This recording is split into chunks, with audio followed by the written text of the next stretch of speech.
오늘은 이제 교회의 신비라는 제목으로 하나님의 말씀을 전하겠습니다. 사도행전 말씀을 계속해서 살펴보고 있는데 여러분들 이 사도행전의 흐름을 좀 이렇게 이해하고 계시면 좋겠어요. 그래서 수요일마다 사도행전 말씀을 전하고 있으니까요. 지금 12장까지 왔는데 여러분 하루만 해도요 12장 다 읽으실 수 있습니다. 그래서 한번 사도행전의 흐름을 잘 모르겠다 하신 분들은 집에서 한번 시간 내셔서 1장부터 12장까지 한번 쭉 읽어보시면 참 좋겠습니다. 자, 사도행전은 성령의 임재로 어떠한 일들이 펼쳐졌는지를 자세하게 기록하고 있습니다. 그래서 대부분의 신학자들이 이 사도행전을 가리켜서 별명으로 무엇이라고 한 줄 아십니까? 성령행전이라고 이야기합니다. 또 한 가지는 이 사도행전을 가리켜서 성령행전일 뿐만 아니라 교회 행전이라고 부르기도 합니다.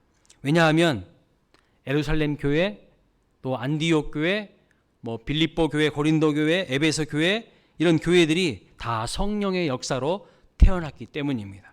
그래서 사도행전은 성령행전이자 곧 교회 행전이다 이렇게 부르고 있어요. 여러분 교회가 어떻게 시작되었을까요? 교회의 시작 기원 많은 이야기를 들으셨겠지만 또 많은 우리가 설명과 이야기를 할 수 있겠지만 교회의 시작, 교회의 기원을 한마디로 이야기한다면 그것은 신비입니다. 신비. 왜냐하면 교회를 잉태하고 나오신 그 성령 하나님이 신비롭기 때문입니다. 신비로운 성령님이 신비로운 교회를 낳았어요. 사도행전 2장에 보면 마가의 다락방에 120문도가 전심으로 기도할 때 예수님의 그 약속의 말씀을 붙들고 전심으로 기도할 때에 성령이 임하지 않았습니까? 불같은 성령, 바람 같은 성령이 임하지 않았습니까? 그 성령이 임함으로 말미암아 신약의 교회가 시작되었어요. 그래서 성령님이 신비로운 교회를 낳은 것입니다. 그래서 교회의 기원이 이 땅이나 사람에게 있지 않고 성령 하나님으로부터 시작되었어요. 교회에 대해서 신학자들이 이런저런 이야기들을 많이 합니다. 정의를 내립니다. 대부분 이렇게 내립니다. 교회에 대해서 정의하기를 교회는 세상으로부터 부름받은 하나님의 백성이자 세상으로 보냄을 받은 그리스도의 제자들의 모임이다. 자, 세상에서부터 부름받은 하나님의 백성들.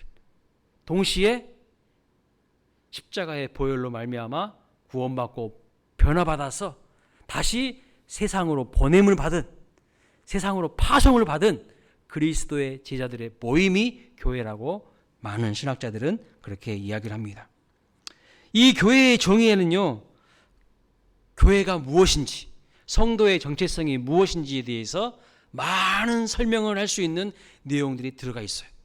그러나 이러한 신학적인 진술만으로는 다 설명할 수 없는 교회의 신비가 있어요. 피아니스트 손여름이라는 분이 있습니다. 혹시 들어보셨습니까? 손여름 피아니스트인데, 유명한 피아니스트인데 그 손여름 씨가 모차르트 음악에 대해서 평가하기를 상스러운 놈이 작곡한 성스러운 음악이라고 했어요. 자, 모차르트의 행동은 방자하고 태폐적인 그런 탕하였지만 음악은 마치 신이 불러준 것을 받아 적은 것처럼 아름다웠다는 것입니다. 모차르트의 삶을 그린 영화 아마데우스를 보게 되면 이런 대사가 있습니다.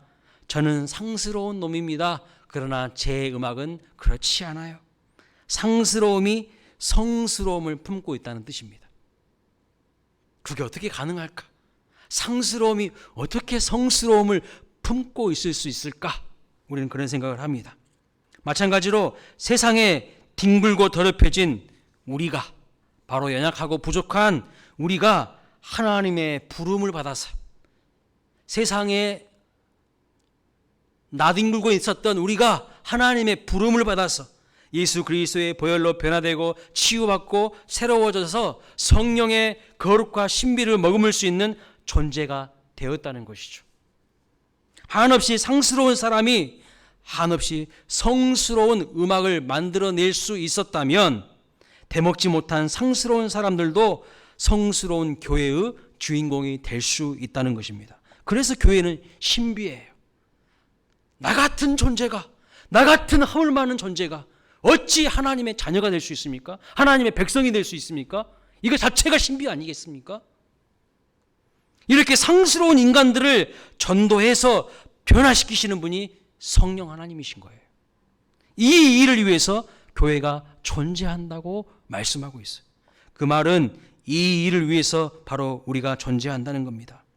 그럼 교회의 신비가 여러분 대체 뭘까요? 교회의 신비. 본문에 세 가지를 말씀하고 있습니다. 교회의 신비 첫째는요, 교회는 이기고야 마는 교회입니다. 반드시 이기는 교회라는 거예요. 교회는요, 승리의 유전자가 있습니다. 교회는 어떻게 보면요, 연한 순처럼 초라하고 부족하고 연약하게 보입니다. 이사야 53장에 보면 예수님을 어떻게 표현하고 있습니까? 연한 순 같고 흠모할 만한 아름다운 것이 없고, 그렇게 표현하고 있는데, 교회도 성도도 마치 연약한 순 같고 고운 모양도 없고 풍채도 없어 보여 세상 풍파를 견딜 수 있을까 걱정이 됩니다. 그러나 이것은 그냥 인간적인 생각이고, 교회는요, 그 시작과 동시에 역사 속에서 단 한 번도 결코 사라진 적이 없습니다. 칼과 창을 든 수많은 세력들, 수많은 정권들이 교회를 공격했지만 결코 교회는 소멸되지 않았어요.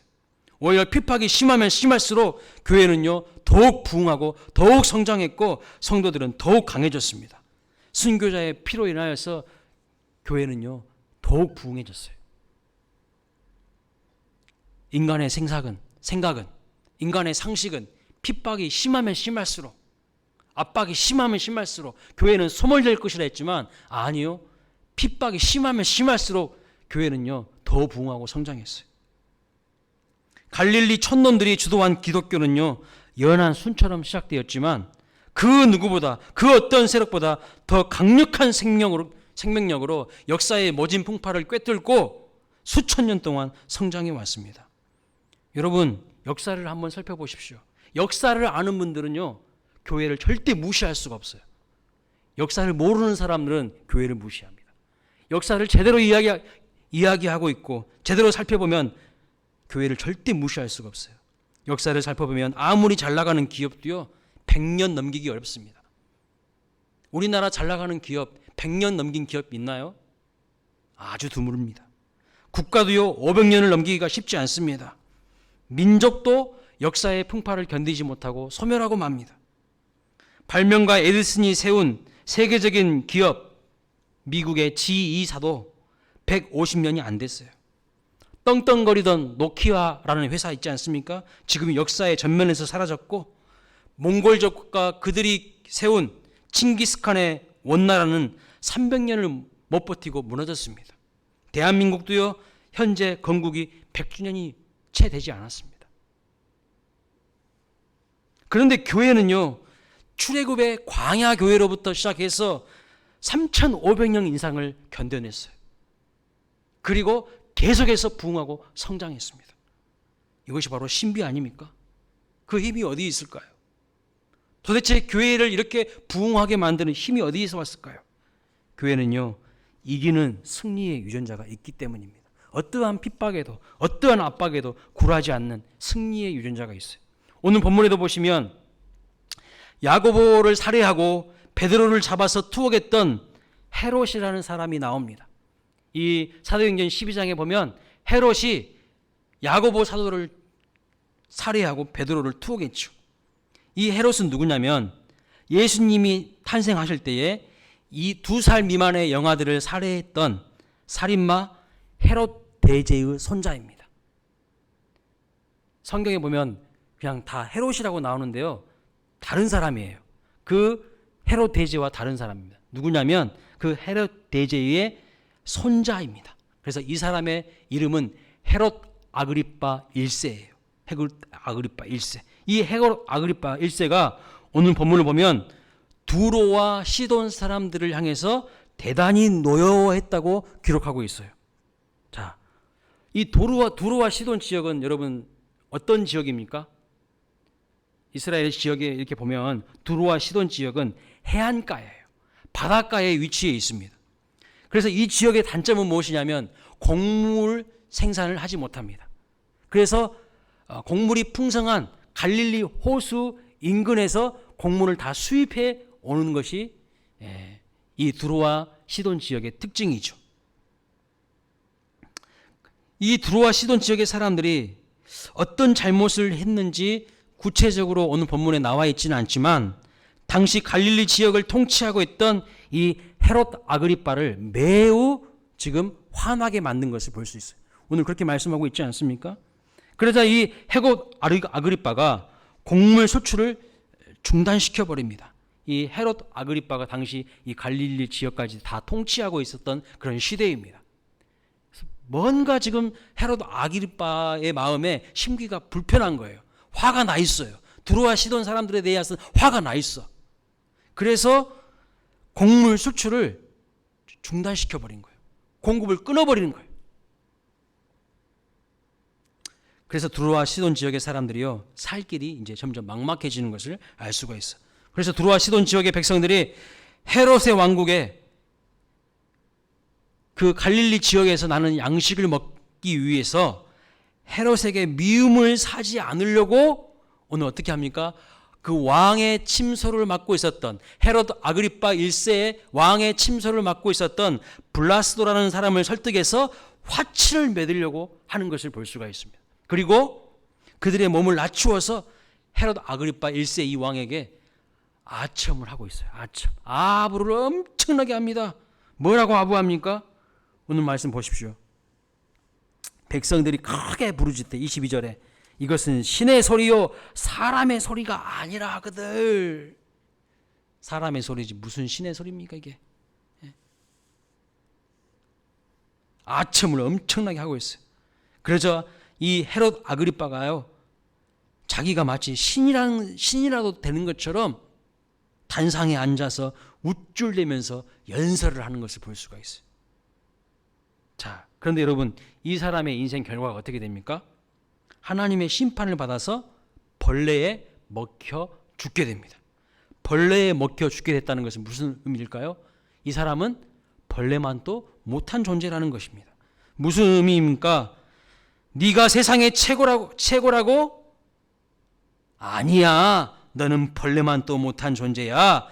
결국 당시 세계의 최고라고 자처했던 이 헤롯, 그의 교회의 말살 정책은 실패로 끝나게 되고 교회가 말살된 것이 아니라 헤롯이 말살되고 마는 것을 볼 수가 있어요. 하나님께서 우리에게 오늘 본문을 통해서 보여주고자 하시는 것이 무엇입니까? 어떠한 권력자도 어떠한 권세도 하나님의 능력을 결코 막을 수 없다는 것이죠. 비록 그가 야고보를 살해하고 베드로 사도를 옥에 투옥했지만 절대 하나님의 뜻을 막을 수 없다는 것을 오늘 분명히 보여주고 있는 겁니다. 왜 헤롯 아그리빠 1세가 이렇게 죽었을까요? 그것은 교회를 핍박했기 때문입니다. 하나님께 영광을 돌리지 않았기 때문이라고 본문은 나와 있습니다. 헤롯이 하나님께 영광을 돌리지 않았다는 것은 무엇을 의미할까요? 하나님을 두려워하지 않았다는 거예요. 하나님을 경외하지 않았다는 거예요. 자기가 세계의 최고인 것처럼 자만하고 교만했다는 것입니다. 자기가 마치 나라를 다스리는 것처럼 생각하면서 주권자인 것처럼 교만하게 살았다는 그런 의미를 가지고 있는 것이죠. 더 나아가서 그는 하나님께 저항했어요. 그리고 하나님을 믿는 하나님의 뜻을 이와여서 사역하는 야고보를 죽이고 베드로를 투옥시켰기 때문에 하나님은 그를 심판하신 것을 볼 수가 있어요. 자, 지난주 수요일에 살펴보았던 사도행전 12장 1절부터 19절의 내용을 보면 이 헤롯 아그리빠 1세는요, 야고보를 죽였어요. 베드로를 투옥시켰습니다. 하나님의 사람들을 핍박했습니다. 그러나 역사의 주인이 바로 칼든 권력자가 아니라는 것을 오늘 본문은 우리에게 말씀해 주고 있는 것이죠. 영원한 하늘의 신비를 머금고 땅에 발을 내딛고 있는 주님의 교회가 역사의 주인이라는 것을 말씀해 주고 있어요. 지금도 교회는요, 모든 핍박과 고난을 이겨내고 오늘도 굳건하게 서 있습니다. 왜요? 바로 몸의 승리의 유전자를 품고 있기 때문입니다. 그래서 교회의 대적은 세상에 없어요. 왜냐하면 교회는 주님의 몸, 주님 자신이기 때문입니다. 그래서 교회의 속성을 아는 자는 역사 앞에 담대했고 여건과 핍박에도 굴하지 않고 승리하는 삶을 살았어요. 예를 들어보겠습니다. 성 어거스틴이 있었습니다. 여러분, 어거스틴이 이겼습니까? 아니면 그를 유혹하던 만유교나 음란과 방탕이 그를 이겼습니까? 지중해를 휘젓고 다니던 바울이 이겼습니까? 바울을 공경으로 빠뜨린 유라굴로 광풍이 이겼습니까? 폭풍은 바울을 지중해 바닷속에 밀어넣지 못했습니다. 왜요? 사도 바울은 하나님의 뜻을 품은 사람이었기 때문이죠. 이기고야 마는 승리의 유전자가 있기 때문입니다. 하나님은 살아계시기 때문이에요.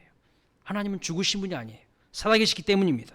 로마가 기독교를 그토록 심하게 핍박하고 박해하였습니다. 그러면 기독교가 말살되었습니까? 사라졌습니까? 아니요. 그렇게 핍박하고 박해있던 로마가 예수님 앞에 무릎을 꿇어요. 복음 앞에 무릎을 꿇었어요. 그 강대국 로마가 갈릴리 촌놈들부터 시작된 기독교의 무릎을 꿇고 결국에는요, 콘스탄틴 대제 때 기독교를 국교로 인정하고 맙니다. 여러분, 지금까지 가난과 싸워서 이긴 종교가 있습니까? 가난과 싸워서 이긴 종교 없어요. 오직 기독교만이 가난을 물리쳤습니다. 루터가 종교개혁을 일으켰던 독일은요, 라인강의 기적을 일으켜서 부흥하게 됩니다. 경제적으로 크게 부흥하게 됩니다. 그 개혁의 정신을 이어받은 영국은요, 산업혁명을 일으킵니다. 그리고 영국의 청교도 신앙을 이어받은 미국이 대공황 이전에 세계 총생산의 50%를 담당하게 됩니다.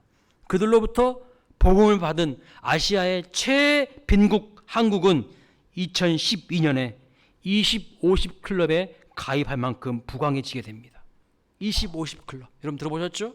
또 2019년에는 30-50 클럽에 가입하는 나라가 되었습니다. 2019년에 30-50 클럽에 가입한 나라는 세계 7개 나라밖에 없어요.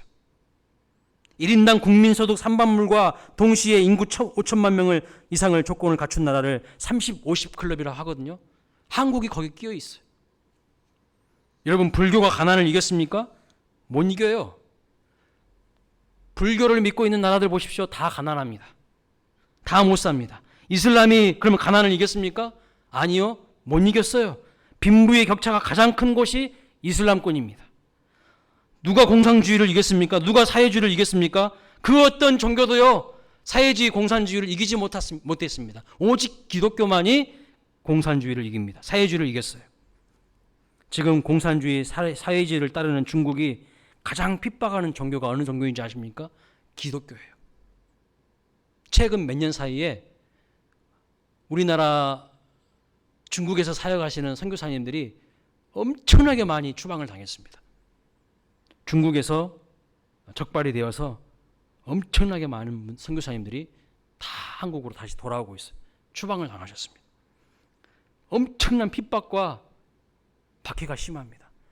저 시진핑이 기독교 말살 정책을 펴고 있어요. 그러면 기독교가 사라졌습니까? 기독교가 말살되었을까요? 천만의 말씀. 전 세계에서 기독교가 가장 활발하게 왕성하게 부흥하고 있는 나라가 중국이에요. 깜짝 놀라지 않습니까? 가장 핍박이 심한데 가장 부흥하고 있어요, 중국이. 온갖 핍박과 박해에도 불구하고요, 해마다 10%씩 기독교 인구가 성장하고 증가하고 있습니다. 중국의 선교 전문가들은 2030년이 되면 중국의 기독교 인구가 약 2억 4천만 명 정도로 전 세계 최고의 기독교 인구 국가가 될 거라고 전망하고 있어요. 엄청나게 많은 사람들이 지금 중국에서요, 예수님을 믿고 있습니다. 공산주의도 사회주의도요, 예수 그리스도의 복음 앞에 다 무릎을 꿇고 있어요. 복음을 절대 이기지 못합니다. 기독교를 없애려고 했던 소로네스, 레닌은 어떻게 됐습니까? 53세에 죽었어요. 53세에 죽었어요. 레닌의 동상은요, 이미 러시아에서 다 철거됐습니다. 기독교를 없애려고 했던 사람은 53세에 요절하고 그의 동상은 이미 철거된 지 오래됐어요. 북한의 김일성, 김정일, 김정은 3대가 세습하면서 기독교를 계속해서 지금 핍박하고 있습니다.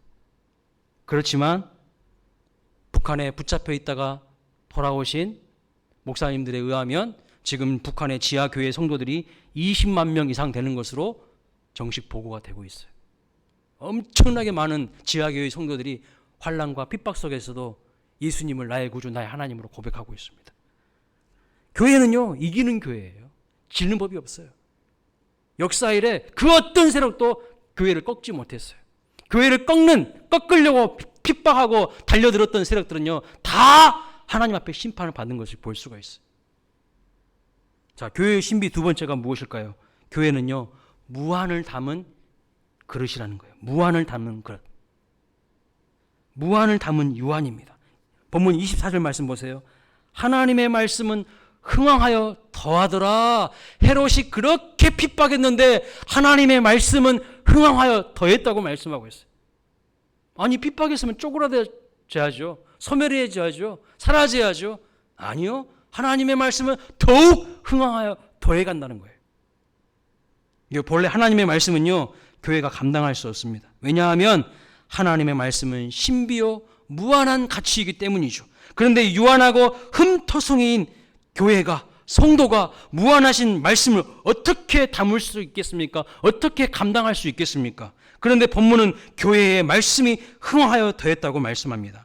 사람이 말씀을 기름지고 풍성하게 하는 것이 아니라 말씀 자체가 풍성하기 때문에 그 은혜와 영광이 드러나는 거예요. 그게 바로 흥왕함입니다. 본문을 기록한 메시지 성경, 유진 피터슨 목사님이 기록한 메시지 성경에서는 이 흥왕을 일으켜서 이렇게 말합니다. leaps and bounds. 무슨 뜻이 말입니까? 이 흥왕을 이렇게 표현하고 있는데 무슨 말입니까? 말씀이 튀어 올라서 약동한다는 말이에요. 바운드 된다는 거예요. 말씀이 튀어 올라서 약동한다는 거예요. 흠투성이고 부족한 교회에 외양간에서 나온 송아지처럼 말씀이 약동한다는 거예요. 유한의 인간에게 무한의 말씀이 담긴 결과인 거죠. 바로 이게 교회가 신비롭다는 이유예요. 성경을 보세요. 무한의 말씀을 담은 수많은 사람들이요, 외양간에서 낳은 송아지처럼 튀어오릅니다. 약동하는 것을 볼 수 있어요. 여러분 지쳐 계십니까? 하나님의 말씀을, 진리의 말씀을 여러분의 영혼의 가슴에 담아 보십시오. 그 말씀이 여러분을 약동하게 만듭니다. 뛰게 만들어요. 그 대표적인 사람이 누구입니까? 다윗이에요. 다윗은 초라한 목동에서 국왕이 되었어요.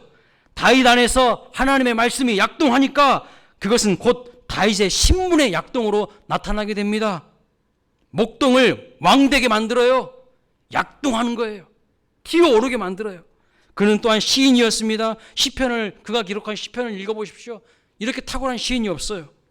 말씀을 묵상하면서 늘 말씀을 읊조리기 위해서 새벽을 깨웠죠. 새벽에 눈을 떴어요. 말씀의 약동이 언어의 약동으로 드러나게 되는 것을 볼 수 있어요.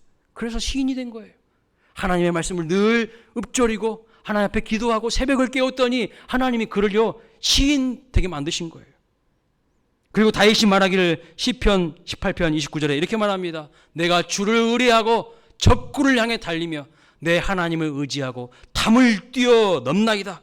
한마디로 무슨 말입니까? 역경과 고난도 장벽도 하나님이 주시는 은혜와 능력으로 뛰어 넘었다는 거예요. 약동하는 흥왕의 인생을 산 것이죠. 사울 왕이 13년 동안 추격해와도 그것 때문에 굴하지 않고 그는 결국 왕이 됩니다. 가장 강력한 이스라엘의 왕이 되었죠. 마가복음 10장에 보시면 소경이 외칩니다. 다윗의 자손 예수여 나를 불쌍히 여기소서. 다윗의 자손 예수여 나를 불쌍히 여기소서. 예수님이 그 이야기를 듣고 그를 부르자 어떻게 반응한 줄 아십니까? 마가복음 10장 50절에 이렇게 말합니다. 뛰어 일어나 예수께 나오거늘. 뛰어 일어나 예수께 나오거늘. 소경이요 송아지처럼 뛰어 일어납니다. 이게 바로 약동이죠. 여러분도 약동하는 인생이 되시기를 바랍니다. 비록 내 인생 나이가 들어서 점점 육신의 근육은 후패해져 갈지라도 내 마음속에서 주님 사랑하는 마음은 막 뛰어 올라야 돼요. 약동해야 돼요. 6.25 때요, 중공군 참전으로 국군이 철수를 할 때입니다. 포성이 멈추지 않는 흥남부두엔 14,000명의 피난민이 모여 있었지만 그 어떤 희망도 거기에는 보이지 않았어요. 그때에 미국 배 한 척이 있었는데 선장은 명령하기를 이렇게 이야기합니다. 눈에 보이는 사람을 한 명도 빠짐없이 구출하라. 그 배는 선원 35명이 타는 화물선이었지만 14,000명 모두를 배에 실었습니다. 기름 300톤이 실려 있어 아차하면 화재가 발생할 위험도 있었지만 14,000명을 다 그 배에 실었어요. 모험을 감행합니다. 그리고 3일 후에 단 한 명의 희생도 없이 무사히 거제도에 도착합니다. 이 선장이 남은 인생을 수도사로 살면서 해고하면서 이렇게 말했습니다. 작은 배에 그 많은 사람이 탈 수 있었다는 것은 기적입니다. 하나님의 손이 배의 키를 잡고 계신다는 명확한 메시지가 나에게 들려왔어요. 이 선장의 이름이 라루 선장입니다. 이 라루 선장의 마음속에 무엇이 약동한 거예요? 하나님의 말씀이 살아서 약동한 거예요. 한 사람도 놓치지 말라. 내가 너의 배의 키를 잡고 있다. 말씀이 흥황하는 곳에는요, 이런 기적이 일어나는 거예요. 그런데 말씀을 내가 무시하고 말씀 앞에 엎드리지 않고 말씀을 묵상하지 않으니까요, 아무런 일이 일어나지 않는 거죠. 좁은 배에 14,000명을 태운 기적, 유한이 무한을 담은 모델입니다. 유한이 무한을 담은 모델이에요. 그 작은 배에 14,000명 어떻게 다 태웁니까? 그러나 단 한 명의 희생자 없이 그 빅토리아호는 거제도까지 3일 만에 도착했어요. 그러나 여러분, 교회는요, 이보다 더 큰 신비입니다.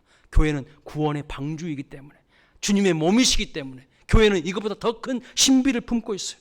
작고 흠투성인 교회가 하나님의 무한을 담고 있습니다. 그렇다면 여러분의 인생도 하나님의 크신 능력을 담을 수 있을 줄로 믿습니다. 그러니까 여러분, 약동하셔야 돼요. 말씀을 붙들고 약동하는 인생을 사모하셔야 돼요. 인간의 자원과 인간의 능력으로 살아가는 인생이 아니라 하나님의 무한하신 능력으로 살아가는 인생이 되시기 위해서 소경처럼 뛰어 일어나 예수께로 뛰쳐나오시기를 바랍니다. 예배의 현장으로 뛰쳐나와야 돼요. 수요 예배로, 금요 기도회로, 새벽 기도회로 예수님의 보좌를 향하여서 담대히 뛰쳐나와야 돼요. 그 인생이 희망이 있는 인생인 거죠. 그런데 세상에 푹 빠져서 무기력하게 오늘도 살아가는 인생들이 얼마나 많습니까? 말씀이 내 안에서 약동하는 인생이 되면요, 그 하나님의 무한함을 머금는 인생이 되는 거예요. 그런 사람에게 신비는 계속되고 기적은 일어나게 됩니다. 자, 본문에서 말씀하시는 교회의 신비 세 번째가 무엇입니까? 교회는 눈물을 먹는다는 거예요. 교회는 눈물을 먹으면서 자라난다는 것입니다. 본문 25절 말씀 보세요. 바나바와 사울이 부조하는 일을 마치고 마가라 하는 요한을 데리고 예루살렘에서 돌아오니라, 이렇게 말씀하고 있어요. 여기 부조는 기근으로 인하여서 큰 어려움 가운데 있었던 예루살렘 교회에 구제 헌금을 전한 것입니다. 그리고 오는 길에 마가 요한을 안디옥 교회로 데리고 오는 것을 볼 수 있어요. 사도행전 12장 12절에 보시면, 지난주에 보셨던 말씀 사도행전 12장 12절에 보시면 마가 요한은 마가복음의 저자로서 베드로가 투옥됐을 때에 성도들이 모여 기도하던 그 집의 주인이었던 마리아의 아들인 것을 알 수 있어요. 베드로가 투옥됐잖아요. 그때 성도들이 가만히 있었습니까? 넉넉하고 가만히 있었습니까? 아니요. 함께 모여서 기도했어요. 그 집이 바로 마가의 어머니의 집입니다.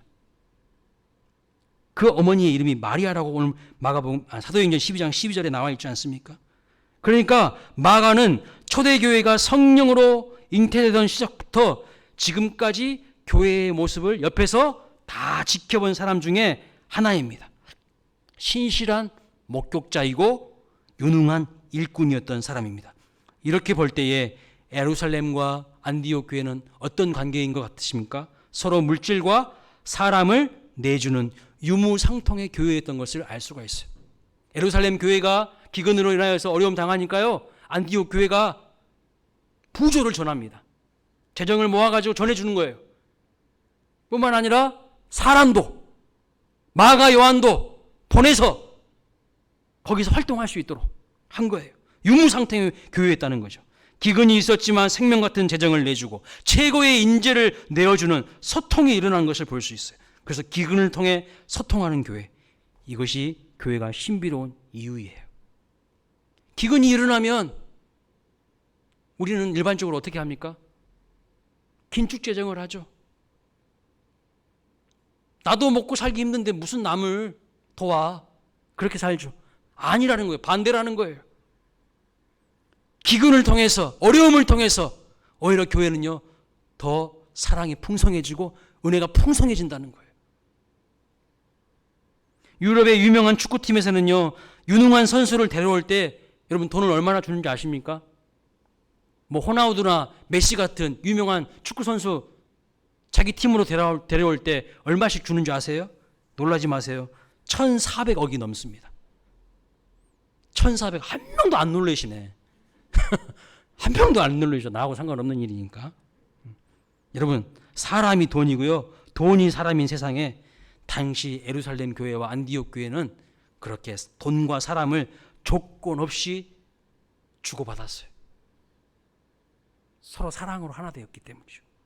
세상의 관점에서는 도저히 이해하려고 해도 이해가 안 되는 거예요. 세상의 상식을 뛰어넘는 교회의 신비인 겁니다. 교회는 기근을 통해서만 소통하지 않아요. 교회는요, 병을 통해서도 소통합니다. 우리 교회도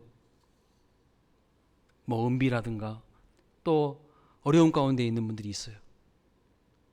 그 고통, 그 아픔, 그 눈물 가만히 두고 보고 있습니까? 그렇지 않아요. 교회가 많은 돈을 들여서 구제도 했습니다.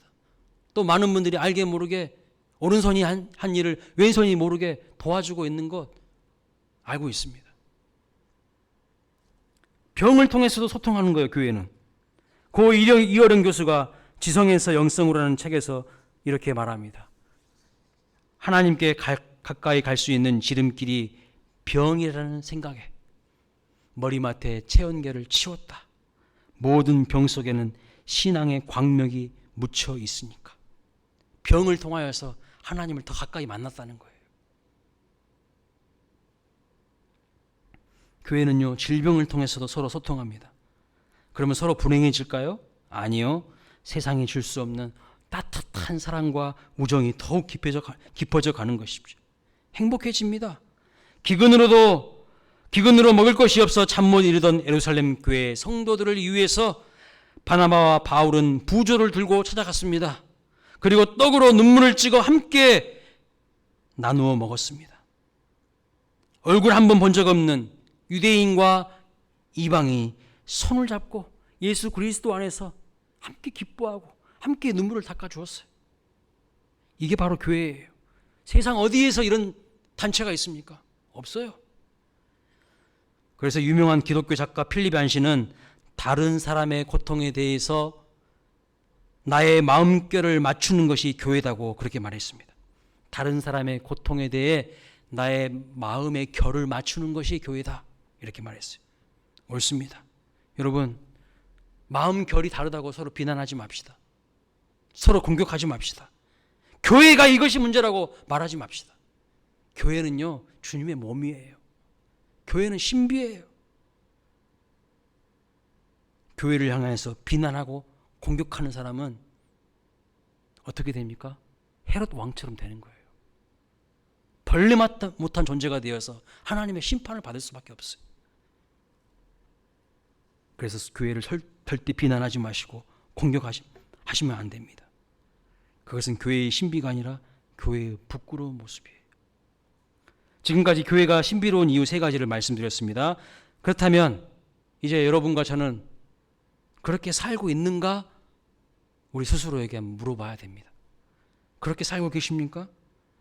대답은 아니요라고 말하는 것이 정직할 것 같아요. 그렇지 않습니까? 그렇다면 어떻게 해야 될까요? 역사 속에 많은 성도들은 이 교회의 신비를 몸으로 살아내는데 실패했어요. 물론 성공한 분도 있지만 많은 성도들이 실패했어요. 왜냐하면 눈물샘이 메말라 함께 울어질 눈물이 고갈되었고 자기 스스로를 주체하기도 힘들었기 때문입니다. 메마른 그냥 펌프질을 계속 하는 것 같아서 고통스럽습니다.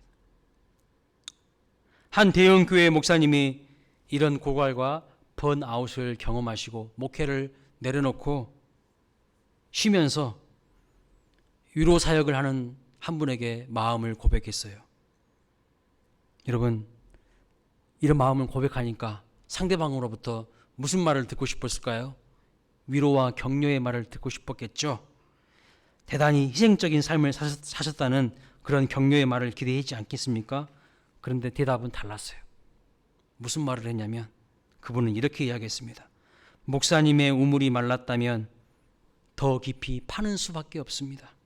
하나님은 지금도 실패한 성도들에게 기회를 계속 주고 계시니까요. 여러분, 더 깊게 파는 수밖에 없어요.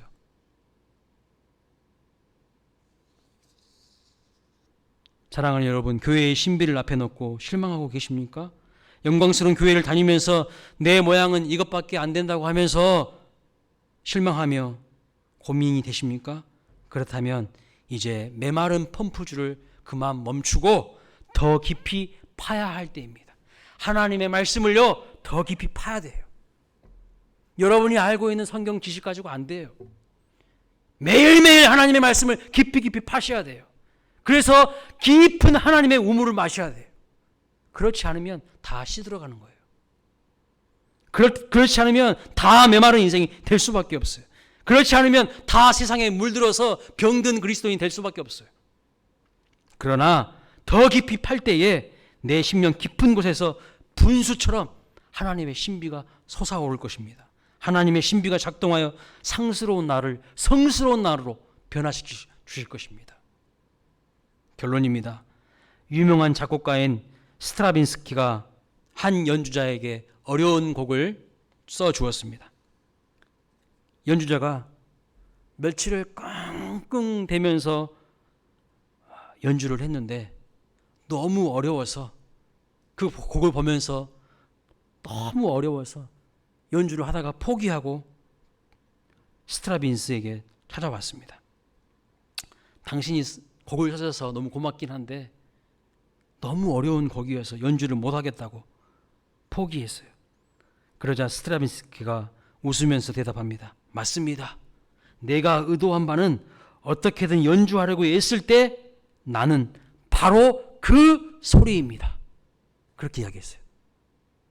내가 의도한 바는 어떻게든 연주하려고 애쓸 때 나는 바로 그 소리, 그것을 듣고 싶습니다. 그렇게 이야기했다는 거예요. 하나님도 우리에게 그렇게 말씀하시지 않을까요? 아들아, 딸아, 내가 원하는 건 교회의 신비를 몸으로 살기 위해 애쓸 때 나는 바로 그 신음소리가 듣고 싶다. 아이고 편안하네, 좋네, 그 소리 아니고 네가 하나님의 성도로서 하나님의 자녀로서 이 거친 세상과 부딪혀 싸우면서 눈물 흘리는 그 신음소리, 내가 듣기를 원하는 그 소리다. 그 소리를 교회가 다 상실하고 있다. 이웃의 눈물을 찍어 먹으면서 더 깊이 말씀의 우물을 파는 너의 땀 흘리고 훈련하는 그 모습, 그 소리 듣고 싶다. 좁아 터진 네 마음속에 무한의 말씀을 담으려 애쓰며 새벽잠을 설치는 그 모습 내가 보고 싶다. 연약한 너, 작심삼일인 네가 이기고야 마는 그런 성도로 살기 위해서 발버둥치는 그 수고의 소리, 그 수고의 모습, 그것을 내가 보고 싶다.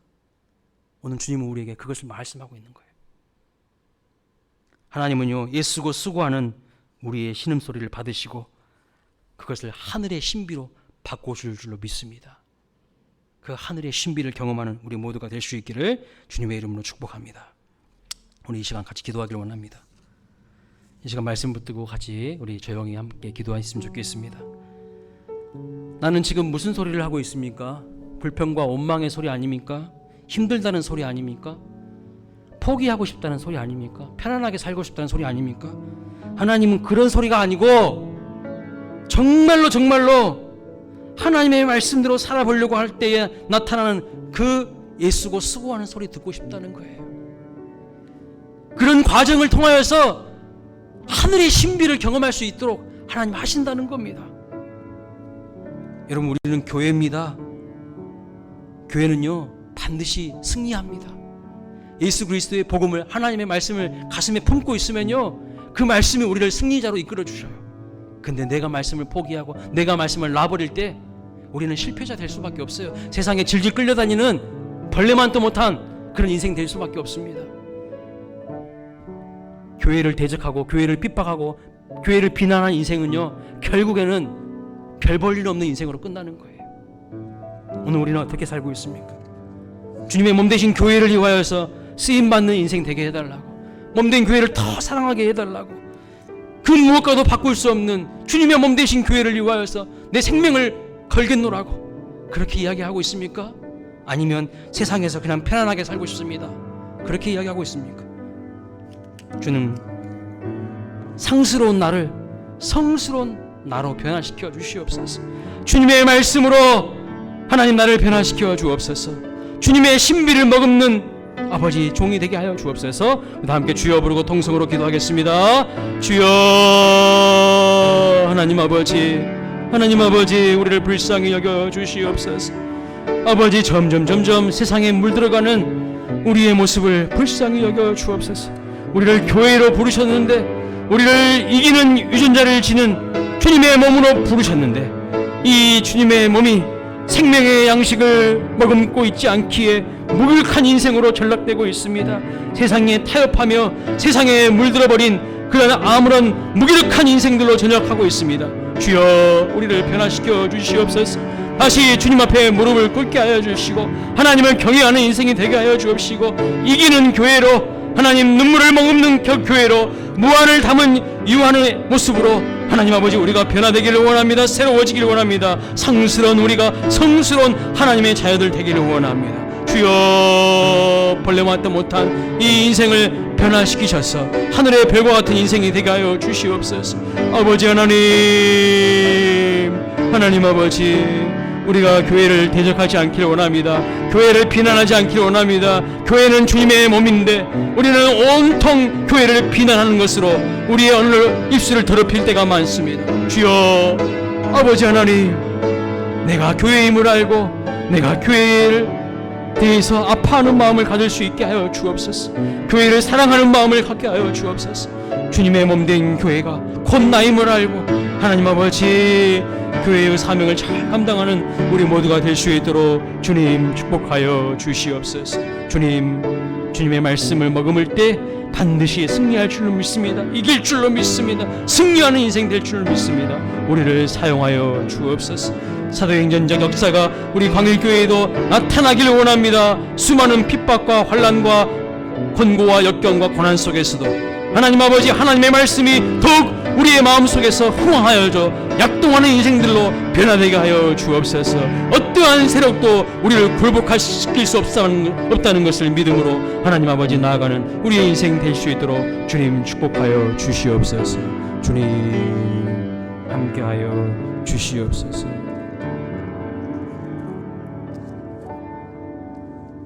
우리 찬송가 552장 찬양하겠습니다.